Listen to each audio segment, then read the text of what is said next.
بسم الله الرحمن الرحيم. دلوقتي المزرعة، الفيلا الجميلة اللي على مساحة أرض 5500 متر. يلا بينا نشوفها. أنا أوريكم بس الشارع.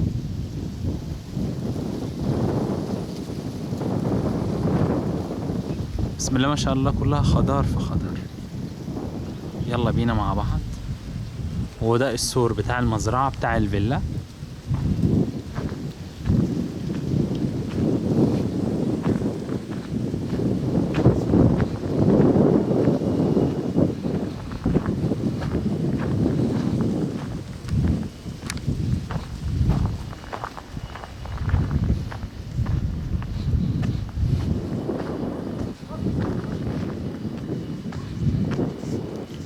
برضو جنبيكوا هنا فيلل ومزارع جنبيكوا ما شاء الله.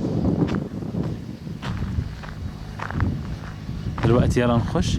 طبعا انتوا ايه بالعربية بتقدر تركن عربيتك جوه.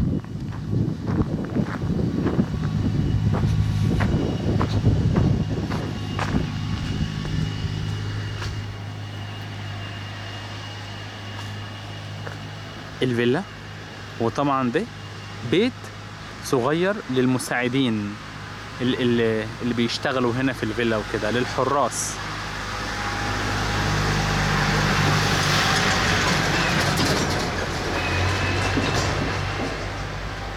وطبعا بالليل دي الانوار بتنور.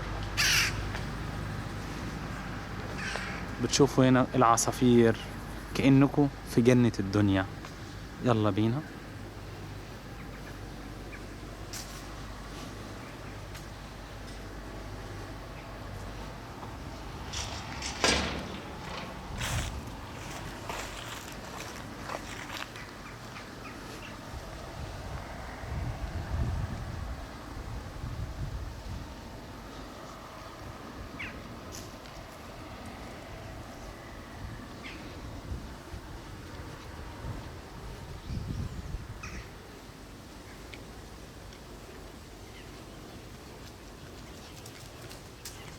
ازيك يا صديقي، عامل ايه؟ ده الكلب المحبوب هنا ما شاء الله. يا سلام يا سلام، شوفوا شوفوا شوفوا.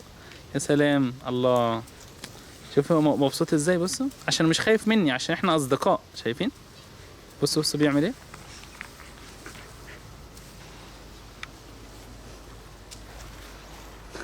الله الله، نعمة والله العظيم. الكلاب تجيب كلب يحرس المكان ما شاء الله، يحرس لك الفيلا.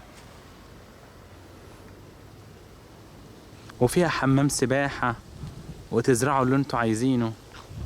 يلا بينا افرجكم على كل حاجة.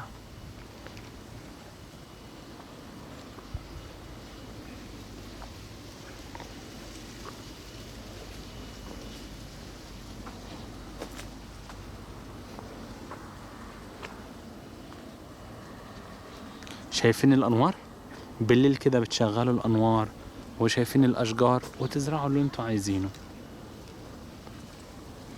والميزة ان انتوا في الفيلا في المزرعة بتاعتكم شايفين السور من الاشجار ما شاء الله. ما فيش حد من الشارع الجيران يبص عليكم. وكمان انت والكلب بتاعك تلعب معاه ما شاء الله. كلب حراسة.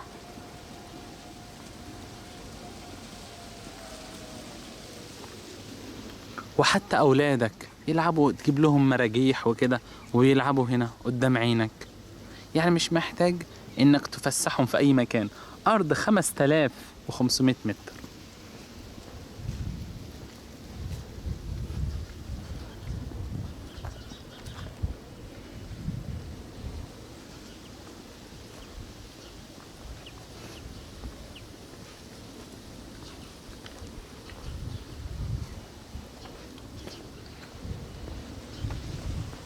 وتقدروا تزرعوا الفواكه اللي انتوا عايزينها، علشان هنا الارض ما شاء الله خصبة.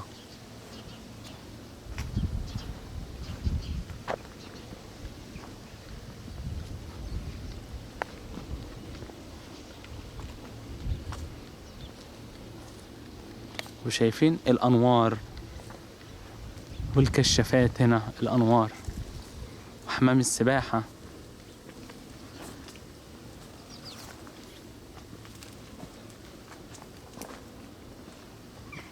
Su kanallarını çekmişler. Her tarafa ekim yapabiliyor, domates, biber. Yazın ekiyorlar domates, biber, salatalar. تمام.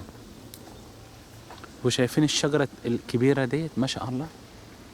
بصوا كده على الشجرة دي.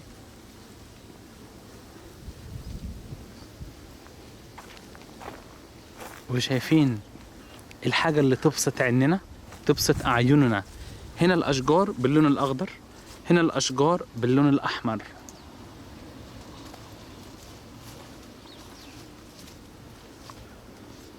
احنا لسه ما خلصناش. ده الواحد هنا بسم الله ما شاء الله كل يوم يلعب رياضة. وشايفين الممشى ده ممشى الرياضة كل يوم. على فكرة التمن بتاعها 4 مليون ليرة تركي. ولما هتيجي انت هتقعد مع المالك منك لمباشرة وتفصل معاه انك منك للملك على طول. Su atıyor, onlar elektrik. Gece ışıl ışıl oluyor. ما شاء الله كويس جدا.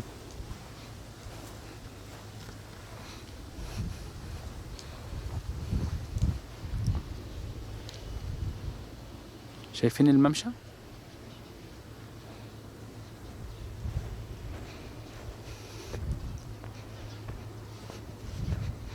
وبقى اوريكم بقى المفاجأة الحلوة اللي تعجبكم جدا جدا.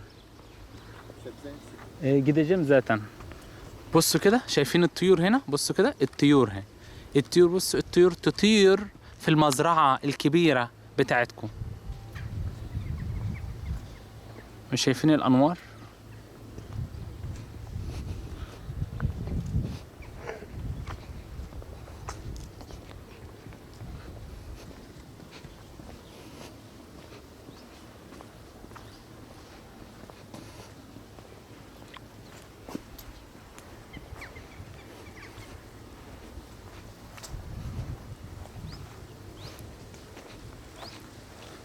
زي ما انتوا شايفين كده Yazın çok güzel şimdi şey olmuşlar. تقدروا تزرعوا الحاجات اي حاجة انتوا عايزينها. Zaten. Dolmalı biber, ايه ده؟ شوفوا الذرة. mısır. الذرة اهي. بصوا الذرة، اكواز الذرة يا ايام زمان. Sivri biberler. وكمان هنا الفلفل الأحمر. شايفين؟ احنا لو فكرنا مع بعض 4 مليون ليرة، ايه 4 مليون ليرة في أرض كبيرة زي كده وتعيش ملك بسم الله ما شاء الله، وتعيش بقية حياتك انت وأولادك في مكان زي كده جميل جدا. على فكرة من هنا للفاتح، احنا ساكنين في الفاتح واحنا جايين من الموقع فتحنا الخريطة، عارفين كم؟ ساعة واحدة، ساعة و10 دقايق. شايفين الفلفل؟ Bunlar dolmalı biber. وده الفلفل الأخضر بتاع المحشي. بصوا كده الفلفل الأخضر اللي بيكبر بتاع المحشي. Domates. وهناك الطماطم، هناك الطماطم اهي، طماطم برضو هناك. وبتنجان. بصوا البتنجان ما شاء الله. Bakmıyor. لأن الأرض هنا خصبة. طبعا إنك لما تيجي تهتم وكده هتهتم وتزرع. وشايفين المية اهو، ده المية، شايفين كل دي المية اهو. ياكل قوطة، كل قوطة اهو ما شاء الله بالهنا والشفا. يا سلام. طماطم.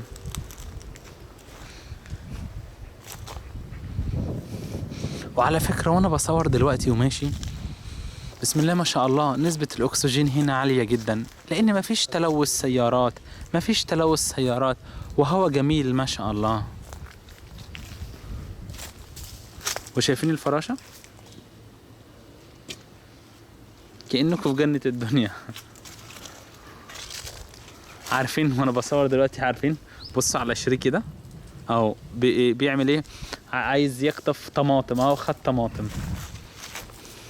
بصوا كده Bakmamışlar. ما شاء الله. دور ما شاء الله. شايفين الطماطم؟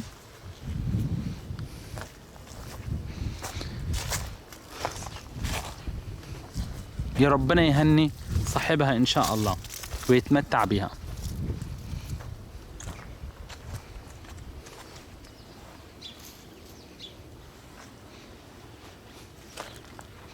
وبصوا خراطيم الميه والبتاعه الميه وكل حاجه، كل حاجه، الميه والكهرباء كل حاجه موجوده هنا ما شاء الله.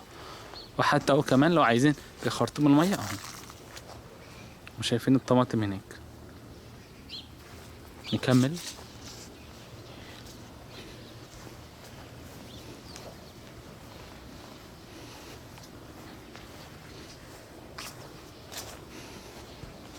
طبعا لو انتم ملاحظين غير الاشجار ديت عامل لها سور.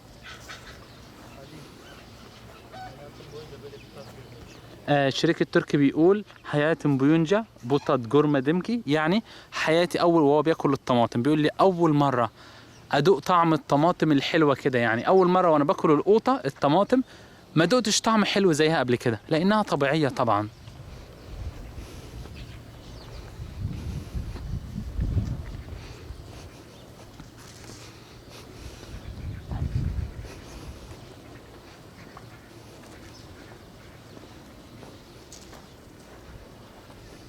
وحمام السباحة.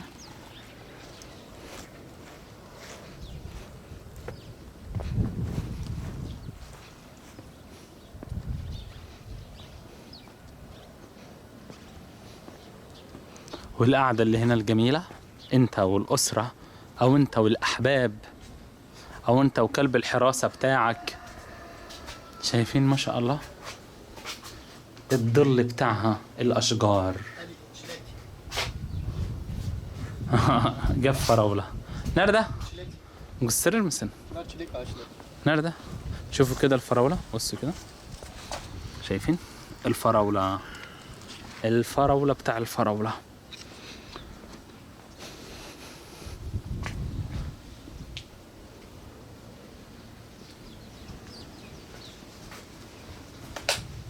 بصوا كده. طبعا في كهرباء وكل حاجة ما شاء الله.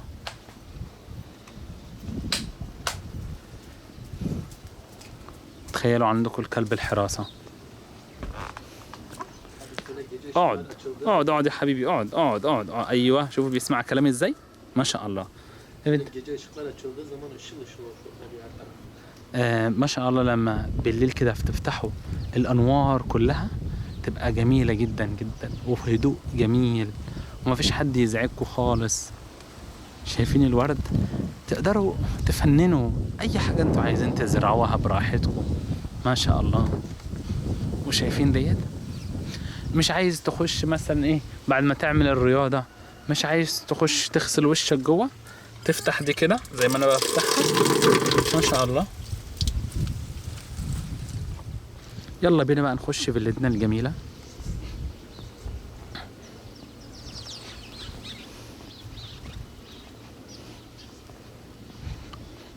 على فكرة تحت في الفيلا في ساونا كمان ما شاء الله.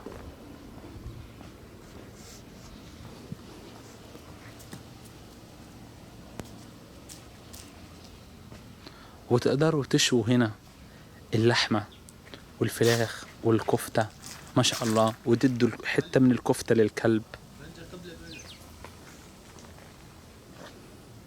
وده حمام السباحة ما شاء الله كبير. وطبعا القعدات هنا، شوفوا القعدات، قعدة المرجيحة بصوا كده شايفين، وكلها خضار حواليكم.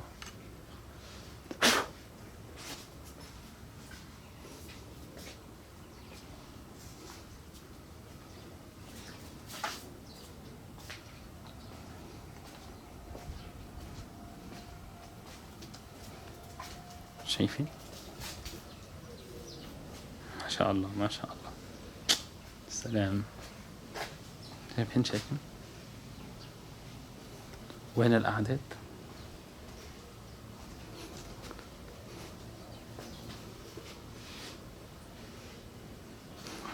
شريك التركي عمال ايه ياكل الفواكه وكده. يلا بنخش بقى الفيلا، او نحب نخش من الباب احسن عشان تفهموا كل حاجة. نخش من الباب الرئيسي.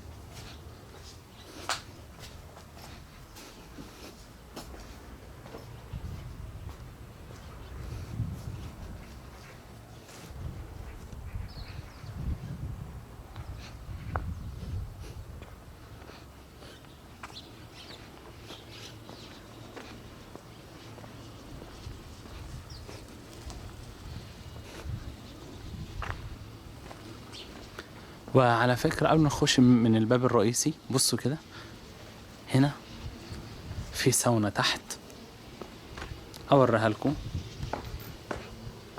لان الفيلا كبيرة ما شاء الله.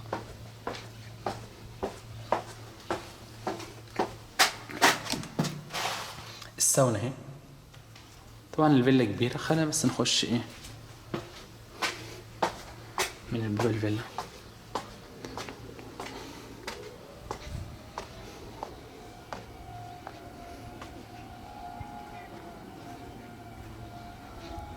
وتتمشى بين الأشجار ما شاء الله.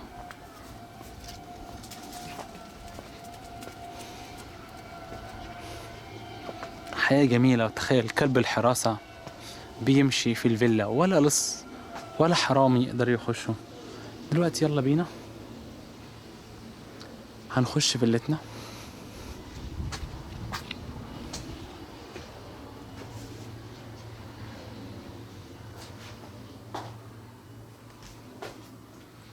طبعا في انوار زي ما احنا شايفين، لكن مش محتاج ايه اشغل الانوار لان في ضوء اساسا. فخلاص انا قفلت الانوار بتاعه الفيلا كلها. نتفرج. بسم الله الرحمن الرحيم.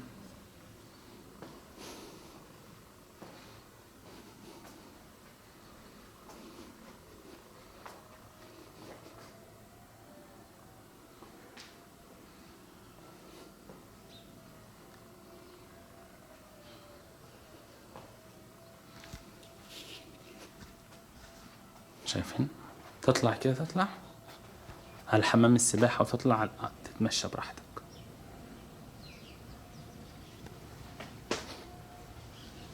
وتشوفوا العصافير. بصوا كده العصافير مليانين في الشجرة دلوقتي، كلهم هيطيروا. شايفين؟ ثواني يلا نكمل باقي الفيلا.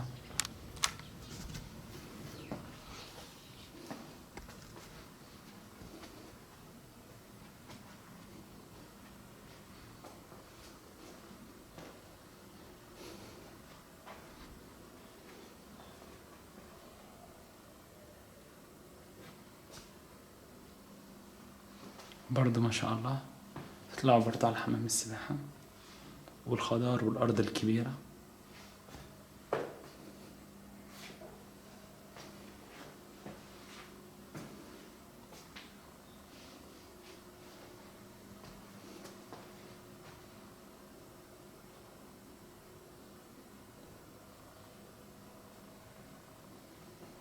طبعا في مكيف على فكرة.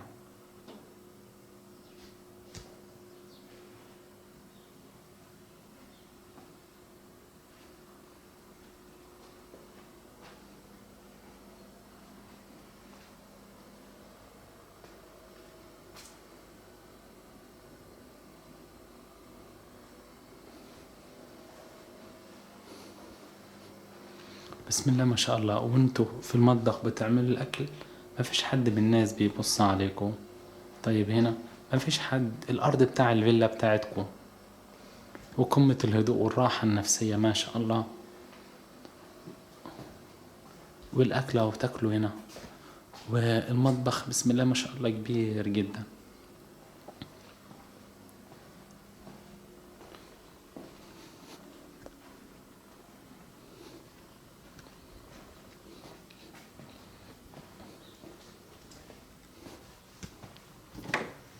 غرفة النوم.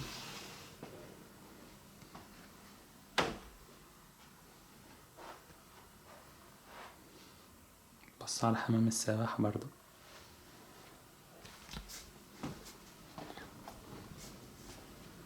غرفة النوم التانية كلها مساحات كبيرة ما شاء الله.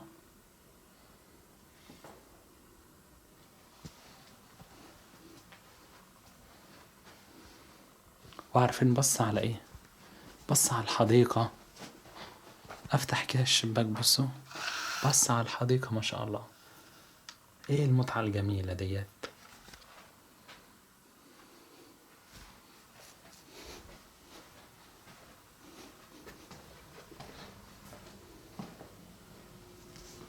بعد كده حمام بالدش بتاعه.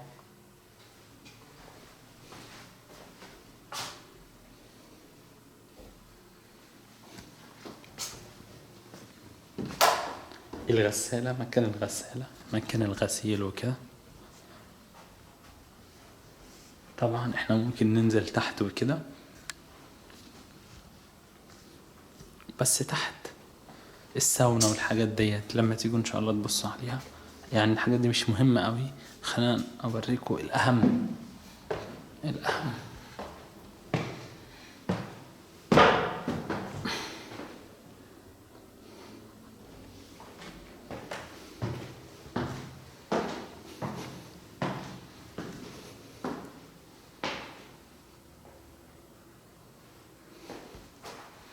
هنا حمام تاني بالدش بتاعه،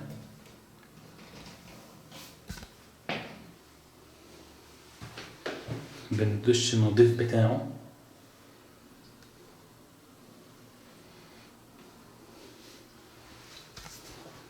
الفيلا حلوة. غرفة النوم كمان بسم الله ما شاء الله كبيرة. وبصوا على أجمل منظر، شوفوا كده المنظر ده، وتقعدوا على الكنبة ديت. أنا أقعد على الكنبة دي دلوقتي وأوريكم المنظر. دلوقتي أنا قعدت كده واتفرجوا على المنظر.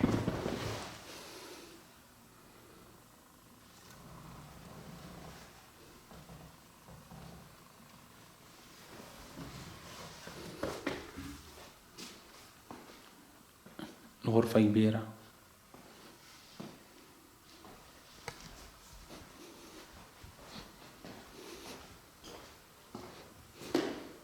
الغرفة التانية كبيرة برضو ما شاء الله، وفيها الحمام الخاص بتاعها والبانيو، شايفين؟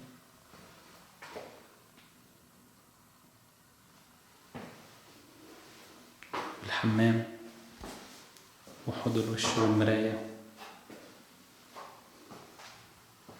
وطبعا البلكونة بتاعتها الكبيرة.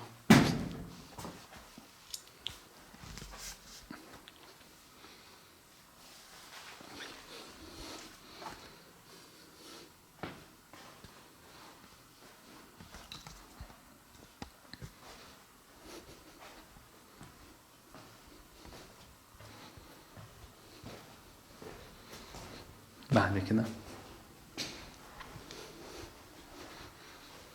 الغرفة الثالثة، وتطلع على البلكونة.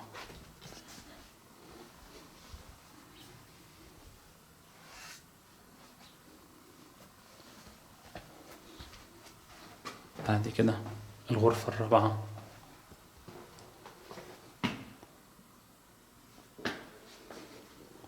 بالحمام بتاعها برضو، جاكوزي حمام.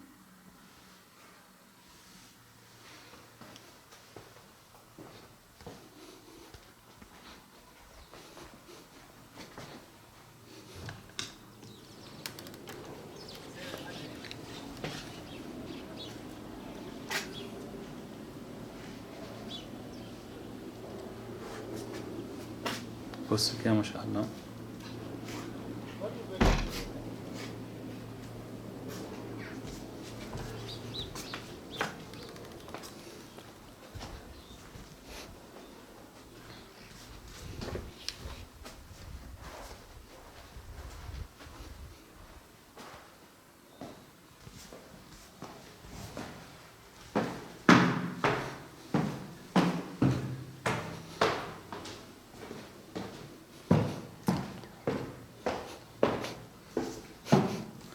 أوريكم المدخل اللي تحت كمان،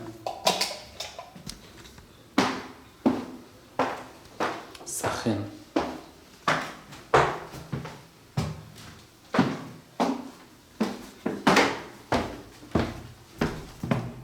أهو ثواني، الساونا دي مكان الساونا.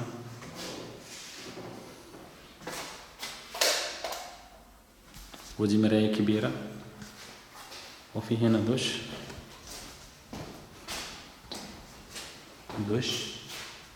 ودي الساونا.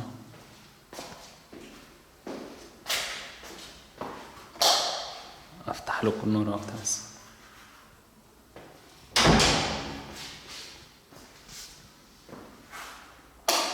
شايفين ما شاء الله. وغرفة تانية هناك. نطلع بقى من السلم الخلفي ده.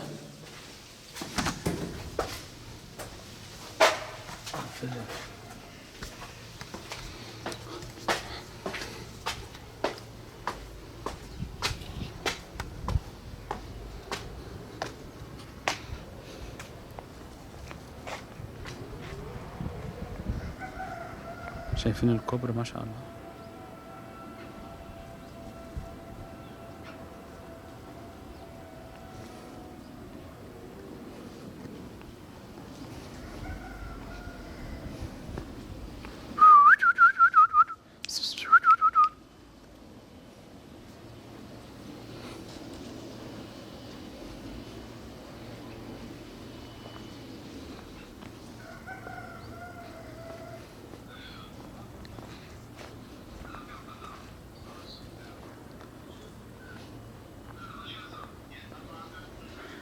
تعالى تعالى تعالى تعالى تعالى تعالى، برافو عليك، حركة حلوة عملتها.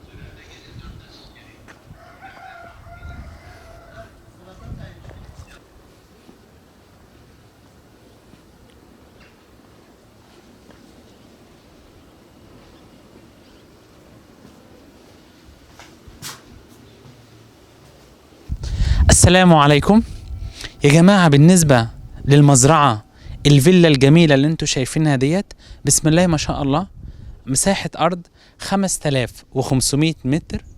مكانها فين؟ في سيلفري. بالظبط كام دقيقة؟ ساعة و10 دقائق من الفاتح. أساسا احنا ساكنين في الفاتح، فتعتبر قريبة جدا. وسعرها كام؟ 4 مليون ليرة. وإن شاء الله حصل نصيب الطابو بتاخده في نفس اليوم، وانا والشريك التركي هنكون معاكم ان شاء الله لغايه ما تاخدوا الطابو وبس. فده تعتبر زي ما انتوا شفتوا كل حاجه، فرصه كبيره جدا جدا. فاظن مش محتاج اقعد اتكلم كتير، انا وريتكم كل حاجه عنها. شكرا جزيلا، واشوفكم قريب في تركيا ان شاء الله. وسامحوني لابس النضاره، يعني انا يعني مفروض اقلعها علشان احتراما ليكم، بس علشان الشمس قويه وكده لابسها، معلش. علشان كده ان شاء الله نشوفكم قريب في اسطنبول باذن الله. شكرا جزيلا وبحبكم قوي. علي جمال، اسطنبول، تركيا. مع السلامة. بسم الله الرحمن الرحيم.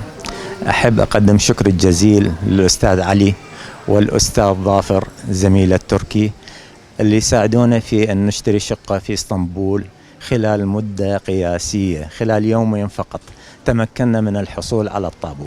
كانوا مثالا للإخلاص والتفاني في العمل، ونقدم لهم الشكر الجزيل مرة أخرى. وأحب أشوفكم هذا الطابو اللي حصلت عليه خلال يومين. نتمنى لهم التوفيق في عملهم. ألف شكر. مع خالد الصاعبي من المدينة المنورة. علي جمال حقيقة يعني جميل جدا، وجدت من الثقة، لا يبحث عن المادة، يبحث عن أهم شيء يعني يوصل الناس، يعني رجل يعني مهما تكلمنا فيه رجل جميل، رجل يعني يهم مصلحة الشخص اللي يجي قبل لا تهم مصلحته هو في ما يبحث عنه. والله يوفقه الحقيقة، وأنا أنصح التعامل معه جدا. علي راقي وإنسان يخاف الله ويبحث عن الأجود. يعني الحقيقة رحنا معاه لزراعة الشعر كمان. الحقيقة يعني أنا أنصح بالتعامل معه لأنه يبحث عن الجودة، والدرجة الثانية يبحث عن السعر، وهو له وضع يعني خاص هنا، وأسأل الله أن يبارك فيه. وأنصح بالتعامل معه جدا يعني الحقيقة، ويعني حتى لو الفهم برضه أسعاره جيدة. والله يوفقك. بسم الله الرحمن الرحيم. كنا مقررين أنا وزوجتي نشتري شقة في اسطنبول. بعد البحث حصلنا على شقة في اسطنبول، والحمد لله والشكر بجهود أستاذ علي وشريكه المحترم. وطلعنا البارحة على الطابو. خلال 3 ساعات صار الطابو باسم زوجتي أو باسم العائلة الكريمة، والحمد لله والشكر مع متابعة أستاذ علي ما قصر ويانا، وجهوده كلش طيبة وحلوة، وشريك المحترم. وأنصح أي شخص يريد يشتري شقة في اسطنبول يتعامل مع أستاذ علي وشريك المحترم، يعني يشتغلون بجهود وطيبين وبنية صافية ومحترمين، والحمد لله والشكر، وأشكرهم جزيلا. ألف مبروك، ألف مبروك على الطابو. الله يبارك فيك يا أخوي علي، أنا شاكر ومقدم لك. والله أنا مبسوط إني شفت الطابو باسمي. يعني كلمة شكرا لا تفي حقك يا أخوي علي. أعطيتك وكالة وحطيتوا الطابو باسمي وأنا مش موجود عندكم. والله ما شفت يا أخ علي إلا الصدق والأمانة، يعلم الله. ولن يعني يقف الموضوع عند هذا الحد. يعني أنا ضروري جميع أقاربي وأصحابي أعطيهم خبر عنك، يعني يشتروا وهم مرتاحين. صدق وأمانة وإخلاص ما شفتها بأي شخص ثاني. ألف شكر يا أخوي علي، شكرا شكرا جزيلا. احنا نشكرهم كثير، وقدرنا أن نطوب البيت بنفس اليوم، يعني شيء جميل جدا الحقيقة. ومثل ما تعرفون انتم، يعني نحن غرباء في هذا البلد، والجماعة وقفونا أصلا ما حسينا بغربة، ما حسينا بشيء، حسينا انه اولادنا معنا في الشراء من البداية إلى النهاية.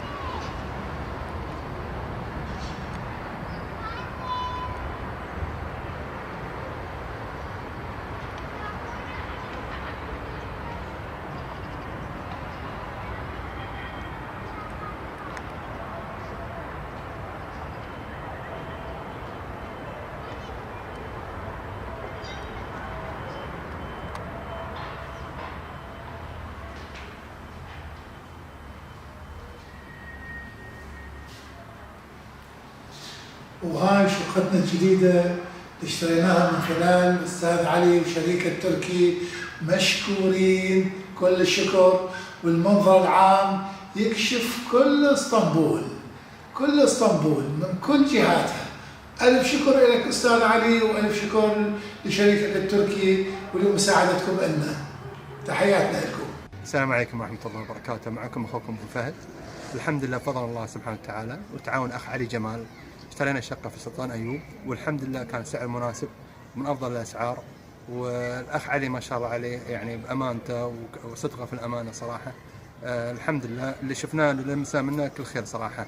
أفضل من الناس. أنا أنصحكم صراحة بالتعامل معه، وعلى مسؤوليتي أنا إن شاء الله. بالتوفيق إن شاء الله لكل المتابعين، وأتمنى لكم كل الخير. وألف شكر للأخ علي صراحة وشريكه اللي تعاونوا معنا صراحة، وكانوا قمة التعاون وقمة الأمانة والصدق في التعامل.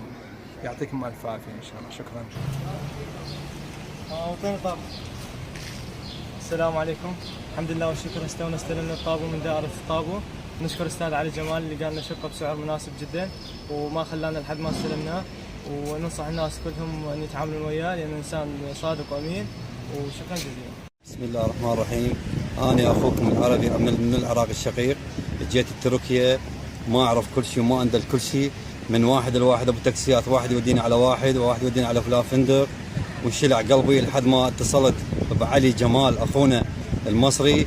اجانا قبل الطيران من الصبح وجاب لنا فندق بسعر كويس مناسب وخلف الله عليه، وما قصر ويانا وشال وياي الجناط اني وعائلتي 4 نفرات. زين لما علي جمال انا كان تهت بتركيا، المنقذ الوحيد لاخواننا العرب في تركيا علي جمال. واللي ما رديتوه اتصاله موجود وفيسه موجود وانترنته موجود. اخونا العزيز علي جمال الله يحفظه ويخليه لكل عربي يجي تركيا.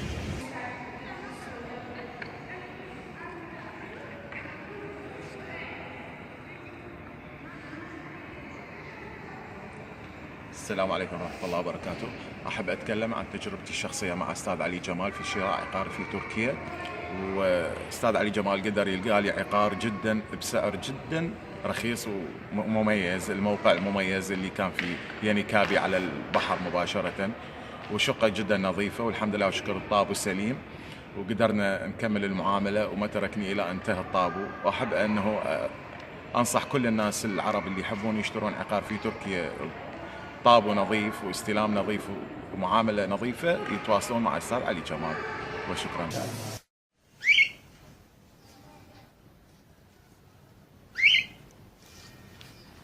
السلام عليكم ورحمة الله وبركاته.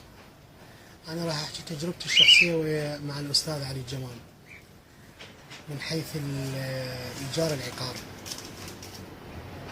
كنت في بغداد، كانت عندي مشكلة أنا وأسرتي في كيفية إيجاد سكن، وهاي مشكلة عويصة عند كل سائح يحب يجي إلى تركيا وتحديدا إلى اسطنبول. تعاملت مع كثير من أهل العقارات. اللي أريد اللي يميز علي جمال برأيي الشخصي، الفيديوهات الدزاها والصور هي نفسها من جهة لقيتها على أرض الواقع. هاي مسألة. المسألة المهمة الأخرى، الشخص لقيته الساعة 8 الصبح من اجيت من المطار، انطاني موعد 8 الصبح ولقيته 8 الصبح، وهذا يعني ميزة تحسب له لأنه دقة بالمواعيد. لقيته منتظرني رجل. والمسألة الثالثة والمهمة 3 خطوط تحت المهمة، بأنه السعر مناسب. أوجد لي الشقة لمدة 2 شهرين تقريبا، وأكو خدمات ما بعد الإيجار والشقق، اللي هو يسأل بين فترة وأخرى عليك شنو الحاجات اللي تحتاج، شنو المشاكل، اللي سكنك مريح لا ما مريح. يحاول يتواصل ويا أبو الملك باعتباره هو يحكي لغة تركية ولغة إنجليزية واللغة العربية. أنصح بكل من يشاهدني بأنه يتعامل مع الأستاذ علي جمال، لأنه إنسان محترم وصاحب موقف وجاد في عمله ومناسب بالأسعار. تحياتي لكل المتابعين. شكرا. السلام عليكم ورحمة الله وبركاته. معكم علاء السلموني. أنا أول مرة لي هنا في اسطنبول مع الأخ علي جمال اسطنبول هنا. بتكلم عن تجربتي الشخصية معاه، ما شاء الله ومعاملته بسم الله ما شاء الله عليه، يعني أخ عزيز برغم من أول مرة أتعرف عليه، بس فعلا والله الواحد حس كأنه بيتعامل مع أخ ليه. وكان لي الفضل بعد ربنا في إنه ساعدنا في موضوع الإقامة، دلني على مكتب كويس بأسعار مناسبة جدا، ودلني على مكان زراعة الشعر. تاني يوم ما وصلت مباشرة كنت خلصت العملية. وصلت هنا يوم الخميس الموافق 12 وعملت العملية يوم 13، والحمد لله الأثر باين، وأثر إن شاء الله دايما معانا في كل حاجة، وجزا الله كل خير والله على عمله.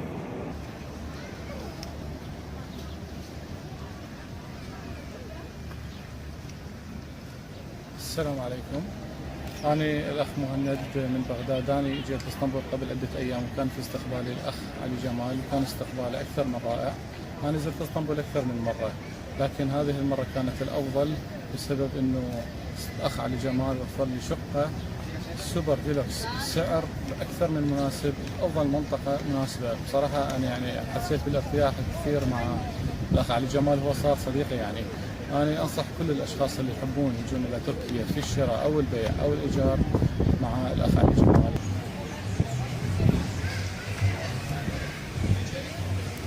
للجميع الراغبين في الاستثمار وكذلك السياحة في اسطنبول، فقط الاتصال بالأخ علي جمال المتواجد هنا في خدمة المواطنين كافة من بيع وشراء وسياحة وإيجار وسياحة في اسطنبول. هذا الرجل لديه من الأمانة والإخلاص والوفاء الكثير لما لمسته خلال هذه 25 يوم الموجود أنا فيها في اسطنبول، من خلال أنا تعاملي معه بإيجار إحدى الشقق الجميلة جدا وفي قرب في منطقة السلطان أحمد والقرب من الجامع الأزرق، وكذلك من التعامل الصريح والمميز ما بينه وبين الآخرين وما بينه وبيني أنا شخصيا، وكذلك لديه صراحة كبيرة جدا في التعامل. حتى وأنا كنت في بريطانيا عندما أرسل لي فيديو للشقة، نفس الشقة التي أرسلها لي هي نفس التي أسكن بها حاليا. نصيحتي للجميع لمن لديه نية الاستثمار وكذلك البيع والشراء وحتى الإيجار، الاتصال بالأخ علي جمال في اسطنبول. علي جمال، اسطنبول، تركيا. مع السلامة.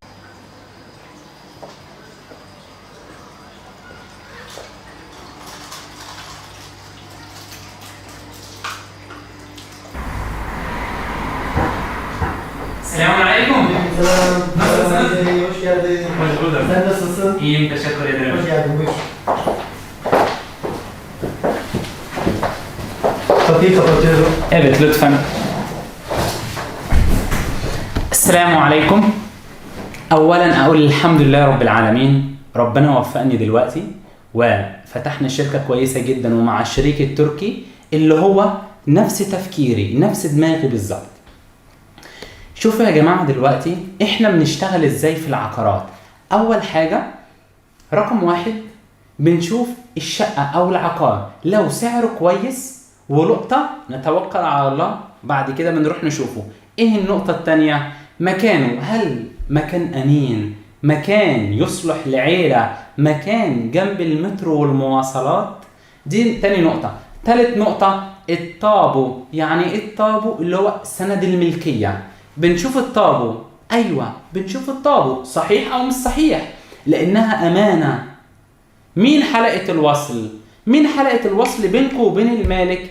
احنا. فدي امانه كبيره جدا. احنا بنشوف الطابو سليم وكل حاجه جميل جدا، والمالك سليم وكل حاجه كويس جدا. فبعد كده بنقول للمالك شوف عايزين نوصل لك حاجه واحده مهمه جدا، بما اننا الحمد لله احنا خبره في العقارات.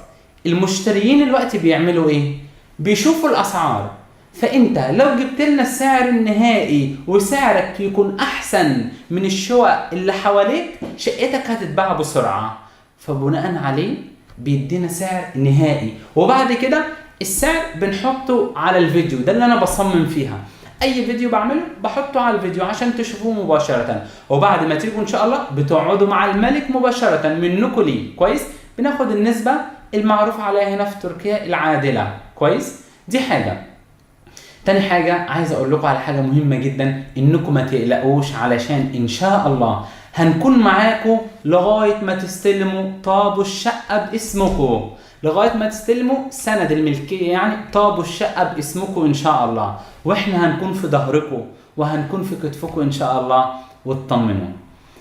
اتمنى ان شاء الله اشوفكم قريب في تركيا. شكرا وبحبكم جدا. علي جمال، اسطنبول، تركيا. مع السلامة. يا بني آدم قد أنزلنا عليكم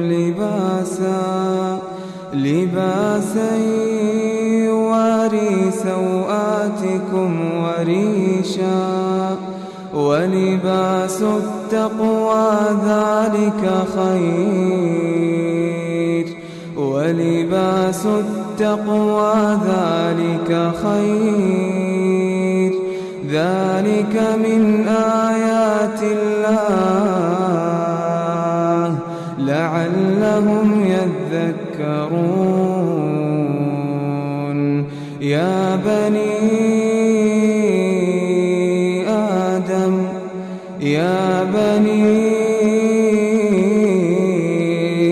آدم لا يفتننكم الشيطان كما أخرج أبويكم من الجنة ينزع عنهما لباسهما ليريهما سوآتهما إنه يراكم هو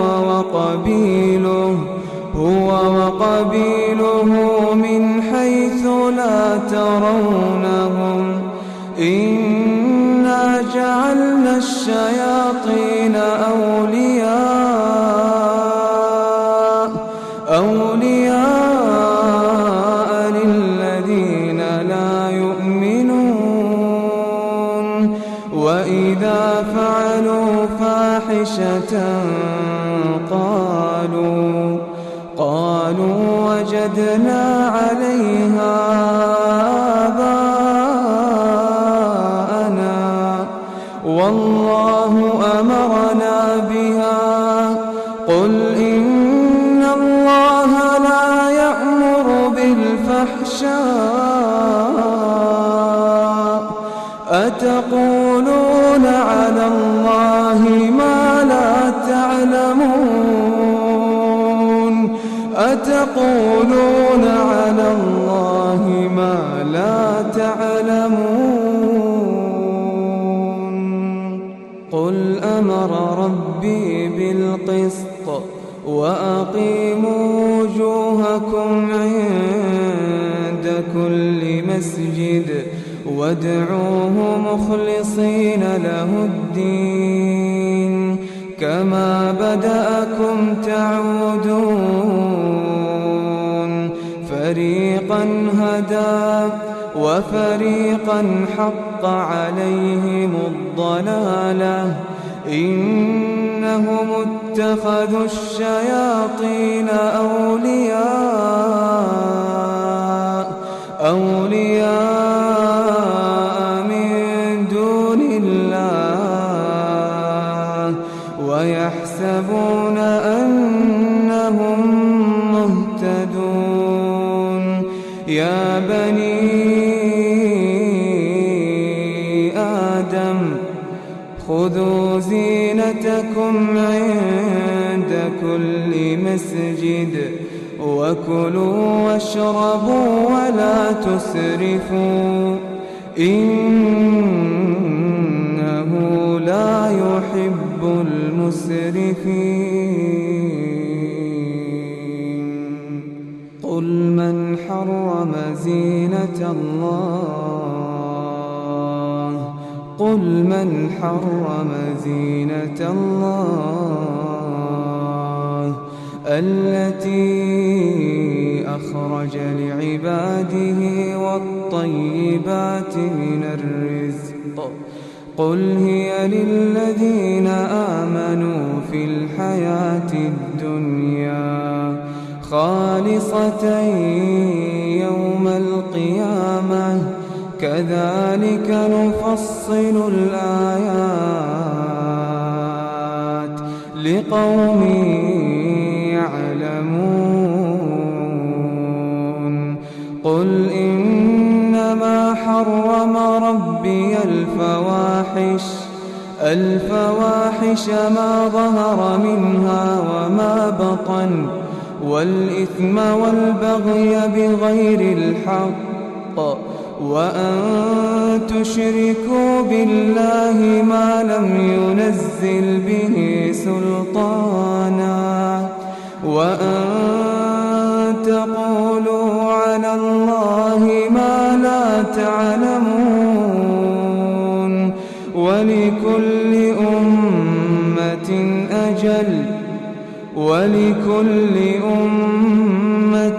أجل فإذا جاء أجلهم لا يستأخرون ساعة ولا يستقدمون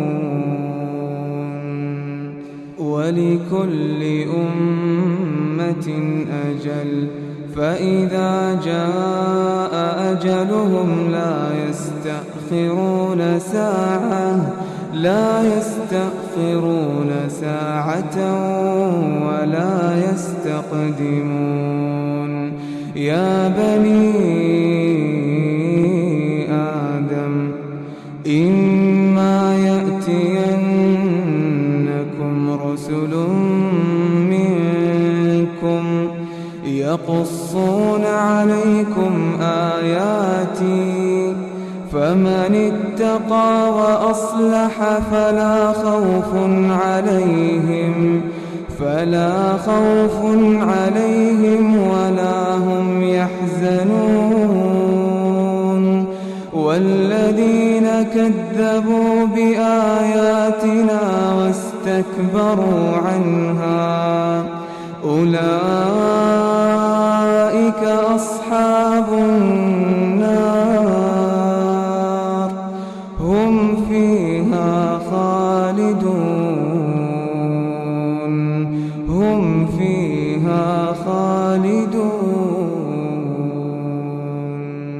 فمن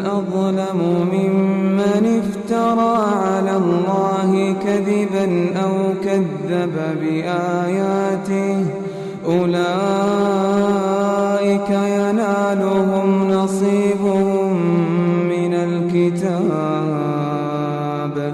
حتى إذا جاءتهم رسلنا يتوفونهم قالوا أين ما كنتم تدعون من دون الله قالوا ضلوا عنا وشهدوا على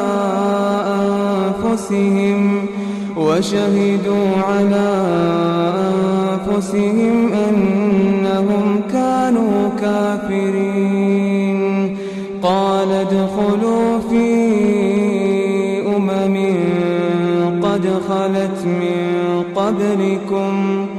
قد خلت من قبلكم من الجن والإنس في النار كلما دخلت أمة لعنت أختها حتى إذا اداركوا فيها جميعا قالت أخراهم لأولاهم ربنا هؤلاء أضلونا